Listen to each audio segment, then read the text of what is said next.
Hello learners, this is Preeti, economics educator, welcomes you all on our YouTube channel Success with Economics. Today we are going to discuss 2019 Set B previous year question paper part 2. आज हम 2019 का previous year question paper 12th class का part 2 discuss करेंगे, जिसमें हम दो दो number के क्वेश्चन को यहाँ पर सॉल्व करेंगे। तो क्वेश्चन नंबर 2 है यहाँ पर, अर्थव्यवस्था की केंद्रीय समस्याओं के दो मुख्य कारण क्या हैं? What are the two main causes of the central problem of an economy? 2 marks में ये क्वेश्चन है कि एक इकोनॉमी की जो भी मेन केंद्रीय समस्याएं हैं उनके दो मुख्य कारण, केंद्रीय समस्याएं कौन सी? जो what to produce, how to produce, वो केंद्रीय समस्याएं, उनके कारण पूछे हुए हैं। यहाँ पर समस्याओं के नाम नहीं पूछे, उनके कारण पूछे हैं। तो फर्स्ट जो हमारा रीज़न है या मेन जो कॉज है वो क्या है कि unlimited wants, limited resources, limited resources हैं, अनलिमिटेड वांट्स हैं और उन रिसोर्सेज के अल्टरनेटिव यूज़ हैं। आप ये दो मुख्य कारण इसमें आप बता सकते हो कि आवश्यकताएं असीमित हैं और साधन सीमित हैं और उनके वैकल्पिक प्रयोग हैं। क्वेश्चन नंबर 3, निम्न कोटि जो घटिया वस्तुएं हैं वो क्या होती है? What are inferior good? घटिया वस्तुएं वे होती हैं जिनका ऋणात्मक प्रभाव होता है, मीन्स इनकम के साथ ऋणात्मक प्रभाव। इनकम बढ़ती है तो घटिया चीज़ों की डिमांड कम की जाती है, इनकम कम होती है तो घटिया चीज़ों को हम ज़्यादा लेते हैं। तो यहाँ इनकम लेंगे, क्वांटिटी डिमांड लेंगे, और क्या होता है कि जब इनकम ज़्यादा होती है तो डिमांड इनकी कम होती है, इनकम कम हो जाती है तो इनकी डिमांड ज़्यादा हो जाती है। डाउनवर्ड स्लोपिंग इनका डिमांड कर्व होता है। तो घटिया वस्तुएं वे वस्तुएं होती हैं जिनका आय प्रभाव ऋणात्मक होता है, और ये आप यहाँ पर इनकम बढ़ेगी, डिमांड कम, इनकम कम, डिमांड ज़्यादा, इतना आप बता सकते हैं। डायग्राम मैंने आपको समझाने के लिए बताया है। यहाँ पर 4 नंबर में आ जाए तो आप डायग्राम और उसके एक्सप्लेनेशन वगैरह लिख दोगे। नेक्स्ट है उत्पादन फलन क्या है? क्वेश्चन नंबर 4, उत्पादन फलन क्या है? What is production function?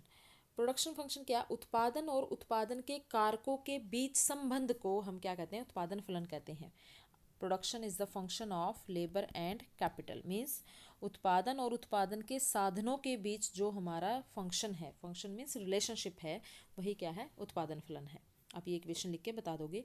Next है कर्मचारियों के पारिश्रमिक से आप क्या समझते हैं? What do you understand by compensation of employ? कर्मचारियों के पारिश्रमिक से आप क्या समझते हैं?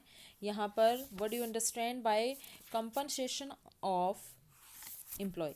ये क्वेश्चन हमने जब नेशनल इनकम का जो हम मेजरमेंट कर रहे थे वहाँ पर ये आपको मेथड्स जो इनकम के दे रखे हैं, इनकम मेथड या प्रोडक्ट मेथड, एक्सपेंडिचर मेथड, वहाँ पर आपको ये एक उसमें दे रखा है, पॉइंट में है ये कंपनसेशन ऑफ एम्प्लॉय। कर्मचारियों का पारिश्रमिक का मतलब है उत्पादकों द्वारा, प्रोड्यूसर द्वारा अपने कर्मचारियों को जो भी नगद या वेतन, मजदूरी या कोई भी भुगतान, या मालिकों द्वारा कर्मचारियों की जो भी सामाजिक सुरक्षा योजना है, निजी पेंशन है, परिवार भत्ता है, बीमा योजनाएं वगैरह हैं, उनके रूप में जो भी अंशदान दिया जाता है वो क्या है? कर्मचारियों का पारिश्रमिक, कंपनसेशन ऑफ एम्प्लॉय। नेक्स्ट है क्वेश्चन नंबर 6, साधन आय और हस्तांतरण आय के मध्य दो अंतर बताने हैं। Write down two difference between factor income and transfer income. अब देखिए फैक्टर इनकम क्या है?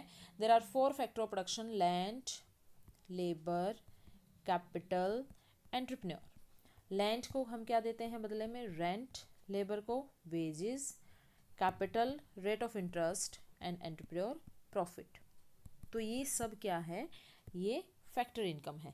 एंड ट्रांसफ़र इनकम क्या होती है? जिसके बदले में हमें कोई भी गवर्नमेंट की तरफ से मतलब हमें बदले में उनके कुछ नहीं देना होता, या जैसे बुढ़ापा पेंशन है, स्कॉलरशिप है, ये आपकी ट्रांसफ़र इनकम होती है और ये नेशनल इनकम में ऐड नहीं होती। नेक्स्ट है व्यापारिक बैंकों के दो कार्य, कमर्शियल बैंकों के दो कार्य कौन से हैं? State two function of commercial bank. First is जमा स्वीकार करना, एक्सेप्ट डिपॉजिट, एंड ऋण देना, ऋण देना, लोन देना। ठीक है, ये दो कार्य हैं व्यापारिक बैंकों के। उसके बाद है इस सेशन का लास्ट क्वेश्चन आपका, डेफिनेशन ऑफ एक्सचेंज रेट। जो फॉरेन एक्सचेंज रेट है, विदेशी विनिमय दर है, वो कौन सी दर होती है? विदेशी विनिमय दर वह दर है जिस पर एक देश की करेंसी को दूसरे देश की करेंसी के साथ बदला जाता है। मीन्स जैसे $1 के बदले में रुपीज़ की कितनी वैल्यू होगी, रुपीज़ कितने दिए जाएंगे। जैसे अब एट प्रेजेंट 80 प्लस वैल्यू चल रही है कि 80 से ज़्यादा, 80 रुपये से ज़्यादा हमें $1 के बदले देने होते हैं। तो एक देश की करेंसी का दूसरे देश की करेंसी के साथ जो विनिमय होता है, एक्सचेंज होता है, वो है जिस रेट पर होता है वो एक्सचेंज रेट है। आई होप आपको ये 2 मार्क्स के जो क्वेश्चन हमने किए हैं यहाँ पर आपको बिल्कुल क्लियर हैं। आप अच्छे से ये सारे क्वेश्चन देख लेना, समझ लेना, और आपको ये भी पता चल जाएगा कि 2 नंबर के क्वेश्चन में आपसे जो पूछा है सिर्फ वही लिखना होता है। मैंने आपको बिल्कुल बता दिया है इसमें। नेक्स्ट जो हमारा अभी सेशन रहेगा उसमें हम 4 मार्क्स के क्वेश्चन यहाँ पर डिस्कस करेंगे पार्ट 3 में। ये पार्ट 2 है हमारा जिसमें हमने 2 मार्क्स के क्वेश्चन किए हैं। पार्ट 1 हमारा जिसमें हमने 1 to 16 1 मार्क्स के क्वेश्चन किए हैं, वो आप देख लीजिएगा। उसके बाद 2 मार्क्स का ये वाला है। नेक्स्ट होगा हमारा 4 मार्क्स का, और उसके बाद हमारा 6 नंबर वाला जो ये सेट बी कंप्लीट हो जाएगा। बिल्कुल आप इसको अच्छे से अपनी कॉपी में नोट डाउन कर लीजिए, अच्छे से समझिए। कोई आपको डाउट हो तो आप मुझसे पूछ भी सकते हैं। Thank you very much.